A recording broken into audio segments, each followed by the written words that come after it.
What is going on, guys? Jack here, and welcome to For The Fans with me and my co-host Ben. And yesterday there was some back-breaking action in the World Cup as Colombia met Brazil and France met Germany. We're going to be reviewing those games as well as looking forward to today's action, so let's get straight into this. Am I allowed to make that pun?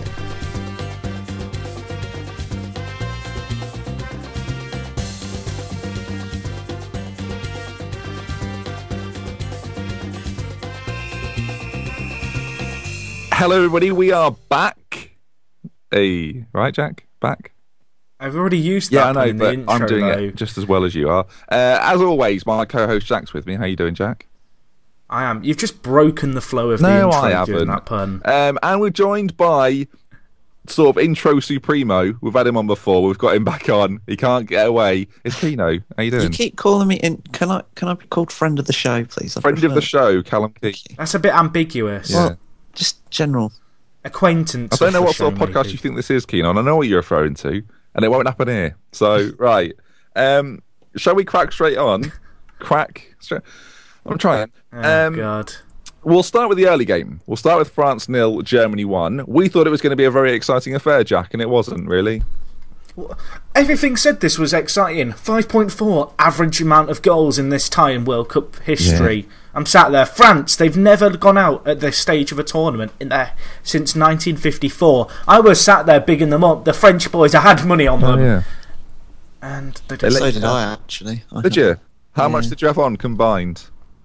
Oh, it wasn't much. I was using up the last of my paddy power account. Oh, you didn't really fancy them then? No. I had 10 quid at 22 to 1 when the tournament started for them to win. Well, it was an unexpected goal. I think we expected it to be quite flowy, quite attacking, and it turns out that a set piece is the way to win World Cup quarterfinals. Mats Hummels rose highest after a Toni Kroos cross, and that was kind of it. I thought the French were particularly poor, Kino. It was strange because after Germany scored, the French started badly, but then after Germany scored, it looked like there was an equaliser in it for quite a long time. And it never really happened. I thought Benzema looks a bit out of sorts. He does sometimes do that, where he'll have games where he just doesn't really grab hold of the game. Yeah, it was a moody Benzema performance, which he does for Madrid quite often, where he's usually for Madrid, he's either an absolute weapon or he's just non-existent. And he had a bit of that sort of game yesterday for France. What did you make of the Germans, though, Jack? They were Germanly efficient, weren't they? They impressed me, especially right at the beginning of the game, kind of that key stage, trying to get into the game. The Germans, they got the ball. They had 60% possession after 10 minutes, but they really dictated the play in the middle. There was an area of the pitch in the centre that the French just simply could not do anything with. We talked about in yesterday's show how we thought France might just edge out that midfield battle, and certainly in the early stages that simply wasn't the case. The French really struggled to get any kind of space kind of in the middle of the park, just inside the German half early on, and it kind of alienated the strikers, and so a lot of the French passing had to come from deep, and that build-up play for them, it quickly got kind of killed off as kind of Germany just grabbed the ball, won a few key tackles, and then when the Germans did win the ball, they were very, very good at keeping. Yeah, we said yesterday that we got the French lineup spot on, Jack. We were absolutely dead on with that. We predicted it, and it came true. The Germany team, though, was full of surprises. They put Lama at right back. They brought Howard in and played him at left back again. Boateng partnered Hummels, so Mertesacker was dropped. Goetze was out of the team. Klose was in. Muller was moved to right midfield. It was all kicking off. They brought in Khedira, and I said he'd be brought in last show. He did. He kind of went back to the tried and trusted Schweinsteiger Khedira axis in the middle. Yeah. And referred to type a bit. Lahm back to right back. There was an interesting stat that came out of that game, actually. I know I'm sort of taking Jack's job. I know. But what are you doing, mate? They did. Thomas Muller said after the game that it was more about mentality from the Germans and just pure work rate that kind of won them that game. And he sort of referred to them conceding a lot of goals in qualifiers and things like that and being dodgy in friendlies. And he kind of said that, when it gets to the big occasion, that's what makes us sort of work a lot harder. And they actually covered, I think it was about 7 kilometres more on average than the French did yesterday, in terms of footwork. It felt that way as well watching it. Now, I didn't know that stat, but it felt like that. It felt like the French just weren't... I don't want to say the French weren't trying, but they were playing the whole game like they were 2-0 up. and they were just kind of casually just lofting balls forward, which I thought was mental. I thought, because I was rooting for Benzema to start. I thought, if you're going to play a striker in this tournament and you're going to play him against Germany, play Benzema, because he's tried and tested at this level. He's done it before. But the way the French are playing, it was like they still had Giroud on the pitch. I don't know if you agree with that, boys. No, I know what you're saying. They were very direct to him. And they didn't really play the balls that you want to play to a player like Benzema. In fact, a lot of his chances in the second half came from little intricate 1-2s inside and him running off the shoulders of into the channels almost. There was that chance right at the end. The thing that really surprised me was actually the similarities in the way the team set up. Both teams set up with I want to say traditional 4-3-3s in a sense. And then in the final third, obviously, France have Griezmann, Benzema, Valbuena. And then on the German side, kind of very similar if you think about it. You had Ozil, who's kind of the German Valbuena in many ways, a player who's adapted to playing in the centre, but they're playing out wide. Kind of closer in Benzema, maybe Giroud's a slightly better fit. And then kind of Muller, a player who's renowned for playing out on the wing, but has that ability to cut inside. Griezmann, not so much known as a striker and kind of raw goal-scoring threat. But that kind of similarity was there. And as you said, for me, the Germans were just better player by player. That it just seemed to me like each player had a better performance than the French counterpart, kind of in the opposite position. Yeah, we said pre-game that we thought Remy would come on to change the game. I didn't think he'd come on for Kabay. That was after they brought Koscielny on for Sacco, and then a few minutes later they brought on Remy for Kabay, which to me, it was like they were trying to go literally man for man with Germany, because then they changed from their 4-3-3 and they put Valbuena in behind Benzema, kept Griezmann on the left and put Remy on the right, and it just seemed a little bit desperate, Kino. I agree with you in the sense that taking Kabay off meant that France lost the link between defence and attack a bit. He gives them a lot of balance in midfield. Once they did that, they started lumping even more balls towards Giroud. And from that point on, it was funny because France threatened a lot for a lot of the game.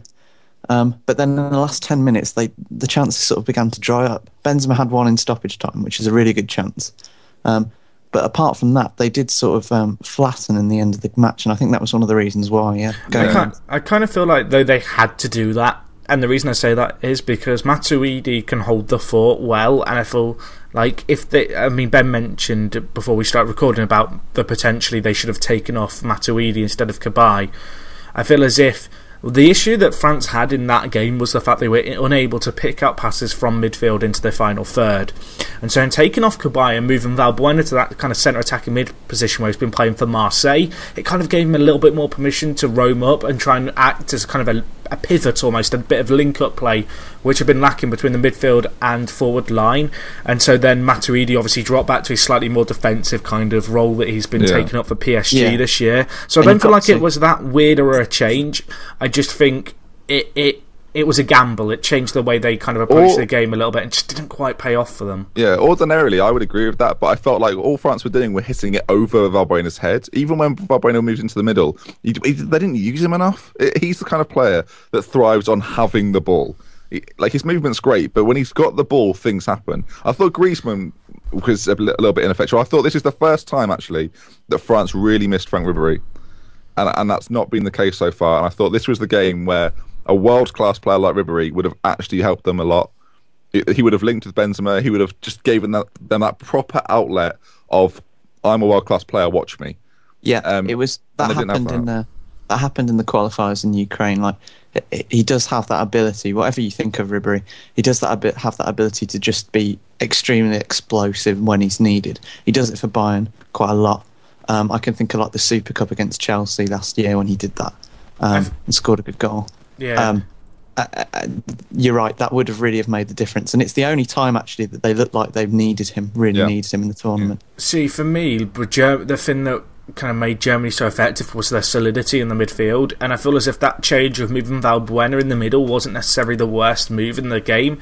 The issue was, even when he was there, he just wasn't finding the space. It was one thing that Germany did very well, was finding the space behind Matuidi, Kabay and Pogba, and the way that they actually did that was by having their wide men, Muller and Ozil, both players who can play down the middle. They drift inside a little bit more. They'd kind of float in from the wider positions, which meant that the fullbacks couldn't track them, but it also made it very, very difficult for kind of Matuidi and Pogba as they track back to actually pick them up kind of in that area, in the pocket of space between the midfield and defence. Do you think the German defence were way deeper than normal? Well, compared to the rest of the tournament? They were quite high in the first half because there were a lot of times when Valbuena was picking out Benzema and Griezmann, who were kind of spinning into space. Alan Shearer actually made quite a good point for once on BBC, where he said that if a midfield run had come from deep with Pogba through that high line, that could have been the way that France could have got at Germany. And he was probably right, and they didn't really do that enough. Pogba didn't break forward, but the line was very high to begin with.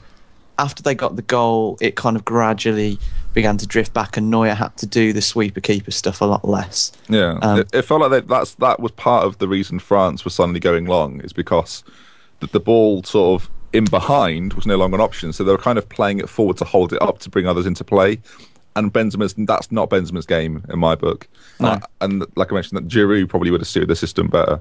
See, whilst I agree with that, I think that was an issue, but even before Hummel's goal, I'm just looking at the stats for the first 30 minutes. France's final third passing was 30% completion, which just simply isn't good enough, and it's because they were trying to lump it long.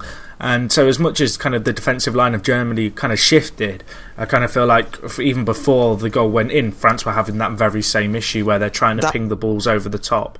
In a way that makes a lot of sense, because at the beginning of the match, they were initially trying to catch out the German high line with those kind of low percentage through balls, and then after Germany scored, they began to drop in. France had more possession. They were trying to work it more.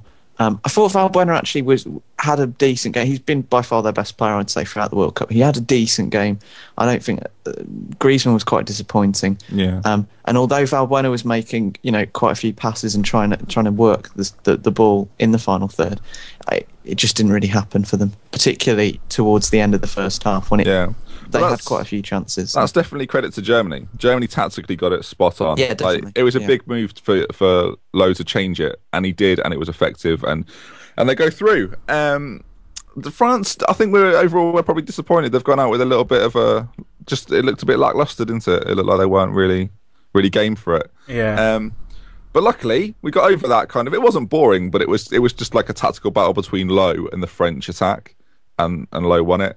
Moving on, though. Can I just give you one stat? One stat. I've been waiting. Well, there's two. Obviously, the one that everyone's been saying, the boring one. Germany are the first team in World Cup history to reach 4 consecutive World Cup semi-finals. Don't give a damn about that one. In the first half, Karim Benzema had 5 shots, all within the box, and made 1 pass. No link-up play. No link-up play. No and no support from midfield. No Ribery, yeah. Exactly. Anyway, I'll let you. I grant you permission now. Thank you. I'll carry on.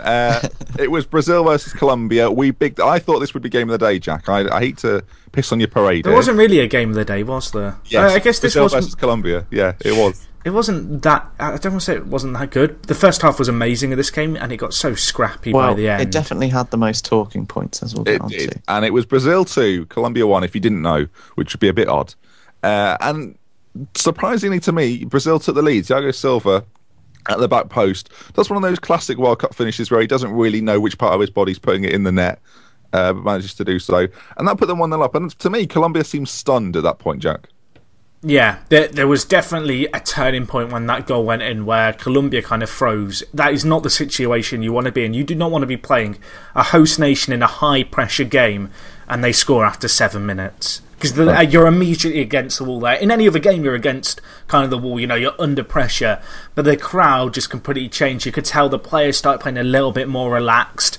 They looked a little bit more composed. The fans were louder and louder.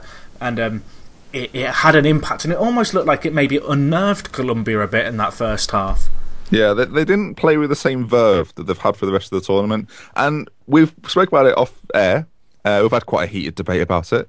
The refereeing, Jack, you were not a fan of the refereeing whatsoever. I wasn't. Now, I understand the argument that you don't want to book players too early in a game, but this game had 54 fouls in, and to begin with, there was some really good crunching tackles. There were some good tackles. There was a few where Oscar put in a tackle. I'm like, was that Oscar?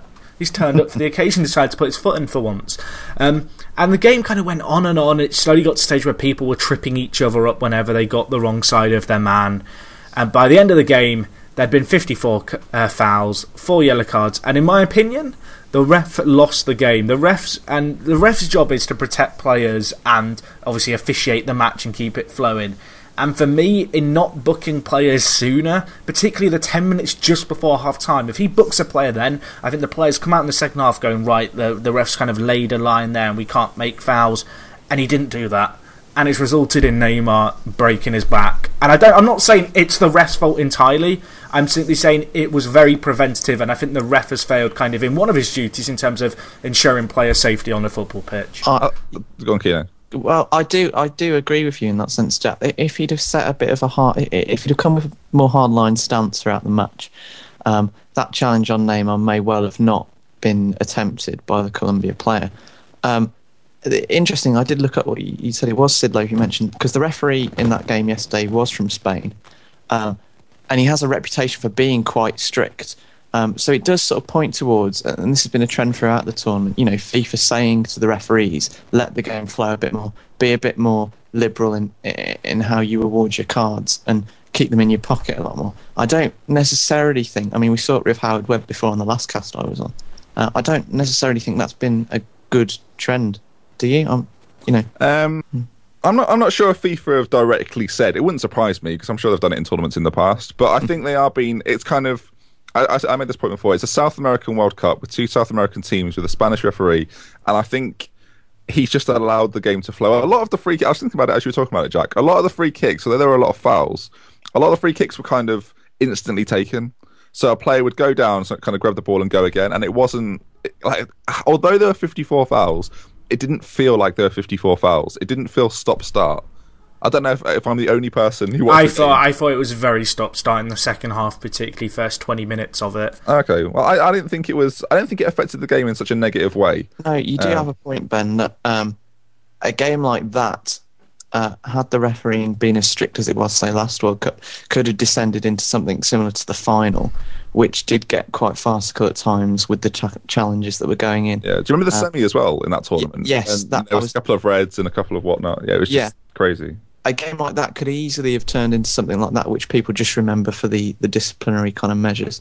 And it didn't. A lot of people kind of think about Neymar now from this game, but it could easily have done that, and I think that was one of the positives of this kind of style of refereeing that we've seen. See, I'm not against this style. I just think one of my big gripes is actually the inconsistency in this match from the perspective of James Rodriguez puts in one tackle at the edge of his own half. It was cynical, he trips over the man and he gets a yellow card. There were tackles similar to that went unpunished earlier on in the game. He then commits a second foul on David Luiz as he clears the ball from the byline. It's a second yellow in any game. No one's picked up on this. I haven't seen anyone talking about this. It's a second yellow in any other game. He just barges David Luiz over as he kicks it. He could have very easily been sent off. And there was just a lack of consistency for me, and that's the thing that frustrated me more. Zuniga, he made a little bit of a rash tackle on Hulk earlier in the game before he broke Neymar's back.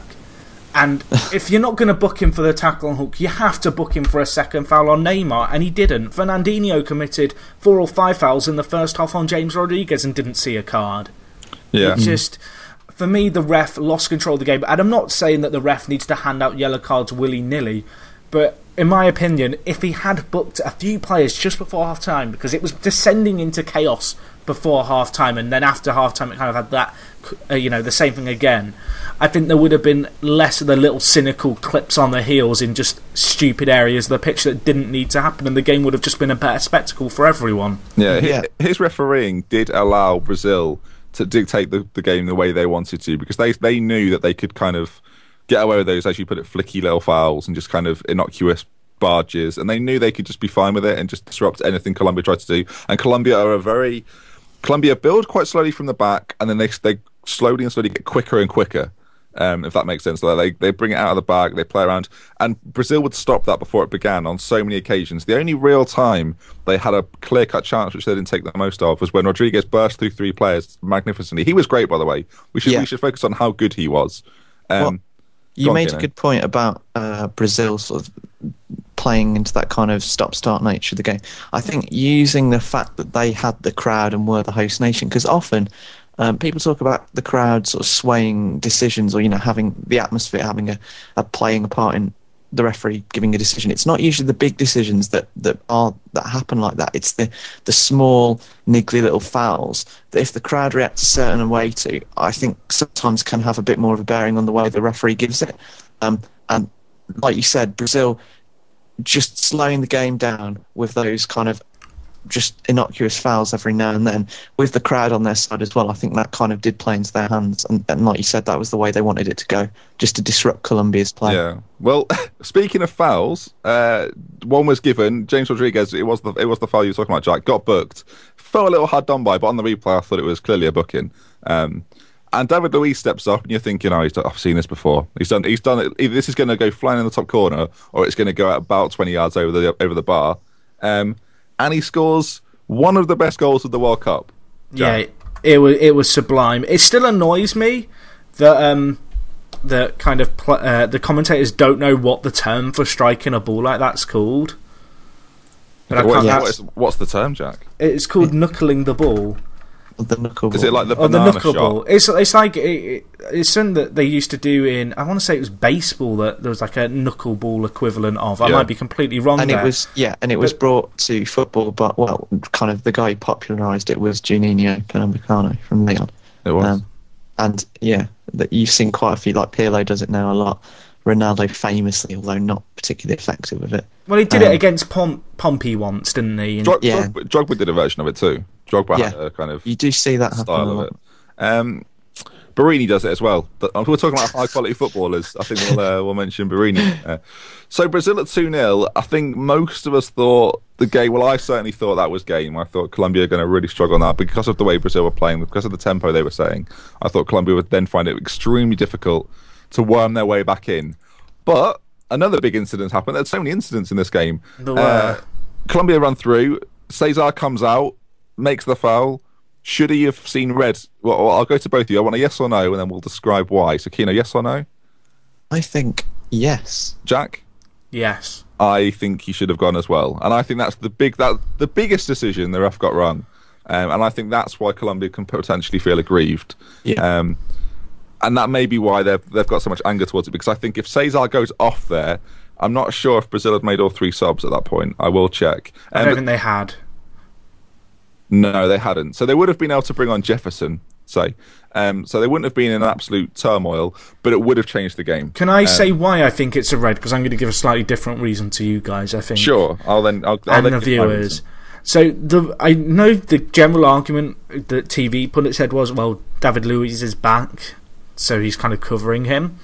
The rules on this are completely unclear anyway. There was actually a post on Reddit where some people were discussing the actual rules of the game on the last man, and that kind of decision, and it isn't actually clear at all. But for me, Cesar should get a red, not just because of this, like where the foul is, but because of the foul he actually does. He kicks. Who was the player? I want to say it was the guy from Porto who'd been subbed on. I can't remember his name now for the life of me. But he kicks him in the knee. He doesn't play the ball. Like, you can't even say, well, he slid and went with his hands. He kicks the player in his knee and tries to hurt him.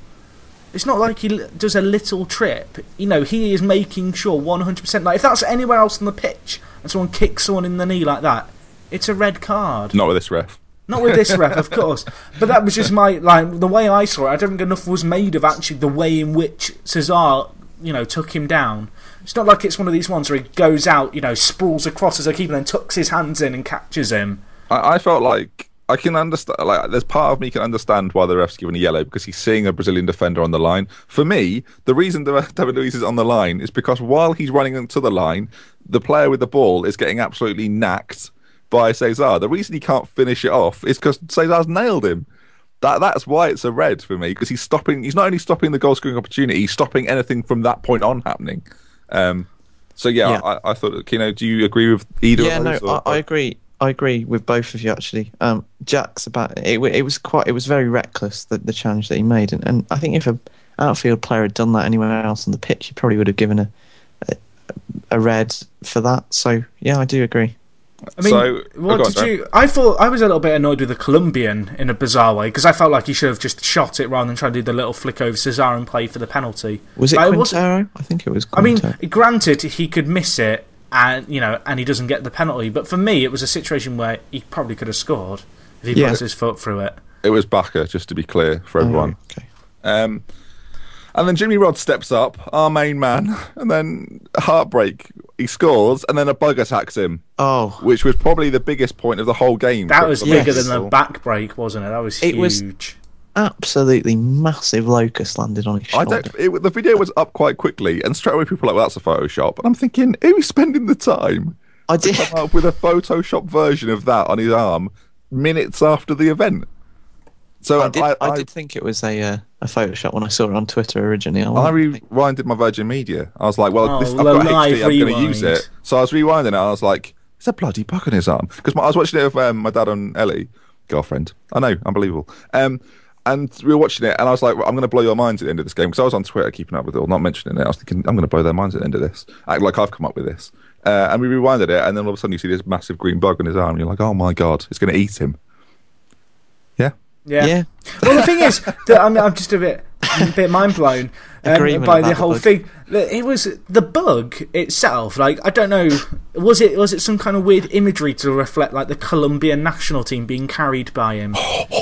That's what I'm thinking. Or what was he like whispering in his ear? Apparently, it jumped on his arm as he went to pick the ball out the back of the net. I kind of want to believe it was there going, James, go left on the penalty, James. I know what he does. I've seen him in practice. I'm here all night. I've been lurking behind the goal, evaluating him. Like you said, it was a good job he didn't go and to kiss his armband or the badge on his sleeve. I said that pre-record. That would have been awful. We did narrowly avoid an amazing moment of the World Cup, which is sort of Rodriguez just being freaked out. Imagine if he'd have kissed it and it turns into Joe or something. Turns into Fred. Scolari appears on his shoulder. That would have been brilliant. Actually, no, Falcao. It was Falcao. Yes, that would have been excellent. Kisses the bug, and I'm not really referring to Falcao as a bug. I'm just saying for him to kiss like the frog. I'm thinking of the frog situation in fairy tales, right? And he kisses it, and then there's Falcao on the pitch, just waving. I've done some research for you guys on what the bug actually was. Oh, okay. Good. I've taken time out of my day to kind of, go out there and find out what it was, and now I've lost it. Okay, it's a katydid. Oh, it's Katydid, and the name of it is Tetygonidae. That's the name of the kind of classification of insects. There you go, bit of biology on today's show. It wasn't a grasshopper, wasn't a locust. Some people wonder if Jack's input on this podcast is worth it. Yes, it is. Thank you, Jack. That was perfect. Thanks. I'm joking anyway. We bring the stuff that the BBC can't. They're going, it's a grasshopper. Yeah, it's a grasshopper. But we've got the actual facts. I don't want to bring this podcast to severe levels of immaturity. But if the bug is available to be a guest on the podcast, that'd be great. If someone can get in touch with him, I'd love to get him on just to ask him about. Imagine if a poison dart frog or a killer insect from the rainforest came on. This is becoming the Really Wild show, isn't it? Yeah. It is. Okay. We should probably move on. Yeah, we should. Anyway, and it wasn't over, boys. It wasn't over. It happened, and it was not over. Brazil 2, Colombia 1. That's how it finished. But before the end of the game, Neymar gets physically assaulted by Zuniga, and as Jack puts it, broken his back. He's broken a bit of his back. He broke his back. It sounds more dramatic, doesn't it? Well, he's broken a bit of his back. The doctor said it's not too serious because he doesn't need surgery, but it's unfortunate because he won't be able to play in the tournament. What's the bet and he comes back for the final? I don't think so. Anyone fancy it? I almost want to believe it's all a massive fraud. He hasn't actually broken his back at all. Lowe's going to be sat there for the next kind of few days going, right, Neymar's not in there. We can go without him. We don't need to worry about him. Starting lineups come in. Neymar's on the list. Oh, shit. I would love that. That'd be great. Just to see him on the bench. What's he doing on the bench? With crutches. Oh, that's great. Yeah. So, I'll go again. We did it with the penalty. I'll do it again. Was it a red, Keno? With the penalty? The foul for on Neymar. Oh, the foul on Neymar. I'm not sure it was a red. It was unfortunate. Yes or no? No, I don't think Jack? so. Yes, because it should have been a second yellow for that player. Okay. I would agree it was a yellow. It wasn't a red. Just a few people have said that he should have gone for it, and I just wondered if we agreed, and it seems like we don't necessarily agree. I think the calls for a red card have been made more vocal by the like the consequences of the challenge. Yeah. I feel sorry for Zuniga in Brazil. If you like breaking Neymar, I hope he's left the country overnight. That's all I'm gonna say, because he's not getting out of there alive. Yeah. Well, we should talk about the fact Neymar's going to miss well, as far as Brazil go. Their chances against Germany now are, well, obviously we'll talk about it in a pre-show, but they're pretty slim at this point. Neymar didn't have a massive impact on the game against Colombia, but it's the fact he's there, isn't it? It's it's the impact that he has just by being there and being part of the team. Yeah. It's going to make a big difference. It is, like, I speak as a football fan now, it is absolutely devastating to see the pin-up of the World Cup miss the kind of the finale. Yeah, no, I agree. Can I say something very controversial? Is it about bugs again? No, I think Thiago Silva is a bigger miss for Brazil than Neymar. Well, on the foot, I'm pleased you brought that up. Yeah, I think on the field, probably. But I just feel like Neymar is a very good player for Brazil, but I feel like he's a lot more replaceable for Brazil. You've got the likes of Oscar, who can play down the middle. Willian can come in. You've got Bernard. I think Bernard may be this would be out of left field, and I can see like the fairy tale happening. But I could see Bernard playing and having a massive impact in a game against Germany. Yeah, he's that kind of player. It is kind of open to something like that happening now. You know, with the talisman gone. I like to think that Dante is a good centre back, but I kind of feel like Thiago Silva is the voice of reason in the back four of Brazil. Yeah. Like without him, they're going to go a little bit crazy and all run up. It's hilarious that Brazil lose in some people's minds, the best defender in the world, and they can bring in a Bayern Munich starter. Whereas if England gets someone injured, Chris Smalling's the first man on the sheet. Oh gosh, it's like that is. Do you know what the worst part of the Neymar injury is? Fred's going to keep starting. Yeah, Fred's going to be in the rest of the... I mean, he's in my fantasy football team, so I'm not that mad. To be fair, if Fred scores the winner in a World Cup final, that is brilliant. Because a player called Fred has scored the winner in a World Cup final. Fred or Joe, either or. Or Bernard. If Hulk scores it, the headlines will be horrific, and I won't be able to handle it. This is true. But yeah, if Fred or Joe score... that would be brilliant. Hulk had another off game, just on an off note. There were a few players who I wanted to have more of an impact on the game and they didn't. I was defending Hulk on Twitter all evening because he's having a bad tournament. That doesn't, just as a point, folks, that doesn't make him shit. He's really good for Zenit and he was really good for Porto, and he's not tested at a high level in those leagues, but that doesn't make him shit. Sorry. That's why I do think I don't really want to kind of get into domestic chat, but I do think he should probably have moved to a top European league. It would have been interesting, and it probably would have. It's funny you say that, because I don't know if you saw my tweet, but I said if he'd moved to Chelsea, we'd be seeing a very different Hulk right now. Yeah, I think it would have benefited him and the national team as well by making a move like that. He's tried very hard in all the matches that he's played. I don't think you could say that he hasn't put any, like, been low on work rate or anything like that, but it just hasn't come off for him in the tournament. Which is quite sad to see, really. I was just going to say, a player on a similar vein who you maybe expected a bit more was James Rodriguez. I know he gets the goal, and I know he gets absolutely flattened out, but he didn't have a game-changing performance. You consider like how well he's played in the other games. He didn't quite get as much of a handle on the game. I don't know if you think that was down to Brazil getting their tactics right and how to deal with him in terms of just kicking him. Yeah, I think in the bigger matches, though, you see the impacts of the top players. Because they're playing other top players, it naturally kind of is nullified slightly. The way that you kind of measure those types of players is like the minute differences that they make, and that swings the balance in their team's favour. He was okay. He wasn't bad. James Rodriguez is going to look very good against Japan. He's not going to look that good against Brazil. Is the point. They're a world-class team. Yeah. And Brazil aren't bad either. I'm pleased you've brought up Jimmy Rod, Jack, because that brings us to the Twitter question of the day. With Jimmy Rod out of the tournament, I put it to Twitter. I'd like you to come up with one, so I'll come to you at the end. With Jimmy Rod gone, we need kind of an alternative.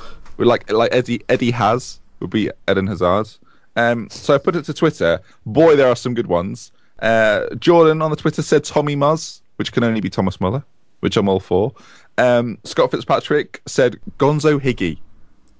That's brilliant. Come on, that's excellent, right? Sounds like a pop star from the 70s. Jake Cave Cavani, former guest, said J-Cam for Joel Campbell, who we'll talk about in just a second, which I quite like. Matt Hummels has got Match Hum. Oh, I don't mind match home at all. It's very German. And James Smith went Divi Ori, or Ori, if that makes sense. Divi Ori, the Belgian chap, Origi. Origi, I got you. Ollie Rude for Olivier Giroud. and probably my favourite, I'm not going to lie, Tiggy Silv. Now he's out of the semi-final. Tiggy Silv was by Reece Graham. Now Reece, that is excellent work. So there's a few more, but I'm not going to read them out. I've got a couple. Go on, I want to hear these. I've got two. I've got Julie C, a female note, Julio Cesar, and Angel M for Angel Di Maria. Actually, someone had Aggie Di Marie. So, I don't know. Angel M? Angel M makes it sound like some sort of superhero from the 70s. I quite like that. I might call him Mangel. Just merge it all together. Anyway, mine, I'm not very creative, so mine would be Freddie. For Fred. Freddie? Or Joe, spelt with an E. There we go. That's my attempt at today's question of the day. No. We're not bypassing this. You can't have Freddie or Joe. You can't add letters. I just have. No. You can't do this. It's too late. I've broken the rules. Start again. Let's go through this together. Right. Go for a Belgian player. I'm trying to think of an England player because we've not got one. You could have Vinnie Com. Re-Stir. Who's that? Raheem Sterling. Jesus, let's move on. Yeah. I tried. It's not happening. Did you really? No. There's some games today. The early kickoff is going to be another cracker, we hope. We keep saying this. We hope it is. It's Argentina versus Belgium, folks. So you mispronounced Messi there. Okay, it's Messi versus Hazard, or however you want to look at this. In Argentina team news, Rojo's got his ban, so Basanta will come in and deputise for him. Aguero's returned to light training for a thigh problem, but he's unlikely to start. While the Argentina media are predicting that Palacio may well replace Lavezzi. Is Palacio the guy with the haircut? Oh, yes, he is. It looks ridiculous. I just want to sneak up behind him and cut it off. He's had that for many, many years. I wonder if I pull it off. I wonder if he goes into his bathroom at home, pulls on his hair, and it turns on the light. It could do. Those stringy ones. That's what it reminds me of. As far as Belgium are concerned, Steven Defoe's back from suspension, though unlikely to start, I think. And I think he played that game and got sent off, and that was just unfortunate for him because he wasn't going to start again. Nope. Meanwhile, Thomas Vermaelen should be available. Not that he's played much in this tournament after having a hamstring injury. So both teams are at relatively full strength, aside from a couple of suspensions. Well, one suspension for Argentina. Where do we see it going, Kino? It should be quite the match. I don't think it'll be very... continuing with a trend of a lot of the quarterfinals and round of 16, I don't think it'll be a particularly open match. Belgium haven't really... a lot of people thought that Belgium would be like this free-flowing team who would sort of blitz all before them up until, the knockout stages, but they haven't really done that. They've kind of been a bit more pragmatic, and so have Argentina, really, because they've been waiting on just Messi to do something, and that gets them the win. I think it'll be quite... Which is incredible. Well, yeah, he has been. That's the thing. And if they go on to win it, it will literally be down at least in 50% to Messi's contribution. But because of that, I think it'll be quite cagey. Could be another extra time, this one. Jack? I expect to see Belgium win. Do you Argentina, this is their third time reaching their stage. They've gone out at this stage their last 2 tournaments. They've only won 6 of their last 19 World Cup games against European opposition. I love this. Go on. I'm taking the statistical approach. Keep going. So, do you want some more? Well, Argentina have won 3 of their last 4 encounters with Belgium, scoring 10 goals and conceding 4. So, but you think but you're going the other way. Yeah. So even with the stats in front of him, folks, he's doubting it. Well, the thing is, Argentina, in the last 6 of their last 7 games, which have gone to extra time, they've won. Good. I think Argentina will win it. I think this Belgium team may well. I could be pretty wrong. I think they've come as far as they'll go. Yesterday, I predicted Colombia and France to win. So if you want money on Belgium right now, I'd get it on. I think it will again be the Messi show. I watched Witsel and Fellaini play their last game against the USA, and they were kind of unconvincing. So I think having Messi in between those 2 players instead of someone like Clint Dempsey may prove a problem for them. Score prediction, Kino. I think Argentina will take it in extra time, 2-1. An extra timer. Oh, Jack. I think Belgium to win 1-0. Can I just say that I think it was yesterday's show we were talking about players who have played well but we've not really recognised as playing well. One player for me, Mascherano. Keep an eye out on him today. Won the most tackles so far this World Cup. I recognise him all the time. He was at Liverpool for a little bit. Yeah. I mean at this World Cup though. He plays at Barcelona now, Jack. Jesus. Okay, so what are you going 1-0 Belgium? Yeah. I think it'll be 3-2 Argentina. I think this may well be a high scoring game. I keep saying this because it's going to happen eventually. But I think this could be quite high scoring. See, we've been saying that for so long. I've just resigned myself to 1-0 at this point. I'm going 3-2. One of us is going to be right, so this is fine. Well, I think you might have got, to segue nicely into it, you might have got the high scoring game the wrong way round, because I reckon Holland... Hey, back off, back off. I'll do this bit. Right, you've done this He's before. taken the reins. You've done this before at the start of the last show. Netherlands will face Costa Rica, Kino. I know that's going to shock you. Yeah. We'll start with some team news. It looks like De Jong is out. He's out for the tournament. He's gone. De Jong's gone. Oh, actually, speaking of De Jong, Nigel Ding Dong. Like that. On the thing. That's good. Nigel Ding Dong. Yeah, he's out of the tournament. Quick word on De Jong, actually. He's been pretty, I think, kind of underrated by a lot of people since that. Like Mascherano.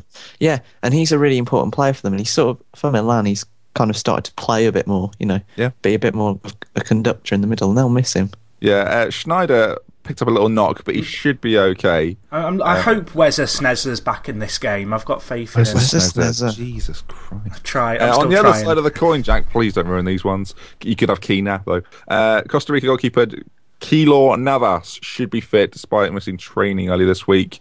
Aside from that, Duarte is banned, and Roy Miller is out with a foot problem. Please don't ruin their names. Can I just say, Roy Miller is like the greatest bland name ever. Roy Miller, yeah, it's up there. It doesn't sound particularly kind of, Costa Rican compared to Keylor Navas and Oscar Duarte. Brian Ruiz. Roy Miller. And then Roy Miller. But he's still called Brian, though. Like, it's not. Yeah, true. He's called Brian.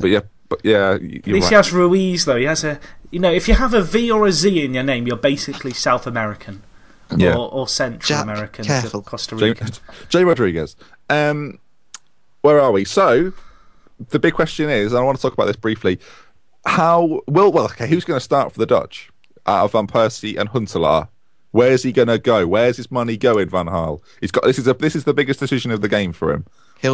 I think he'll stick with his trusted Lieutenant RVP. I think. You think? I think Huntelaar is a fantastic option off the bench in the last half hour extra time, but I do think he'll go with Van Persie. Jack, are you for that? I think he'll play... I'm just going to throw a complete curveball without any grounds of evidence. I think he's going to play 4-3-3. Robben out on the right, Van Persie left, Huntelaar middle. Ooh. I think he might fancy it against Costa Rica. I would. If this is Football Manager, this is the way I think about it. If it's Football Manager, what am I doing? If he was going to play 4-3-3, I think you'd play Lens or Depay or Kraut over a Van Persie on a wing. Yeah. Because I don't think Van Persie on a wing works at all, frankly. I am inclined to... I was kind of playing devil's advocate because I think RVP will get the nod again because I think Van Gaal trusts him. Yes. And I think that's a major part of Van Gaal's philosophy, and it has been throughout his career. Yeah, always. Huntelaar is a fantastic option, and he's another one that if we get an injury, we have to bring on Ricky Lambert, whereas the Dutch can throw on Huntelaar, who's been a bit of a weapon in European football for quite some time. Shall we go straight in with some score predictions? I'm assuming we all think the Dutch will just about take it. No. Yeah. No, there was a yes and a no. We saw Costa Rica feel very tired at the end of their last game against Greece. It went the distance. I wonder if Joel Campbell can run again. That would be interesting. We'll start with Jack this time. Why not, Jack? What do you think? Well, I just want Costa Rica to win 1-0. I have a weird feeling this might be a 0-0, and then Holland grabs 6 in extra time or something absolutely absurd. Okay. So that's Can I have 2 predictions because of that? You had 2 predictions yesterday, but I'll give you that. Thanks. Kino. I think this one will be the higher scoring game, and not the first one. Costa Rica to win 4-0. I think the Dutch will maybe take a 3-1. I don't think they'll stop Costa Rica scoring, though.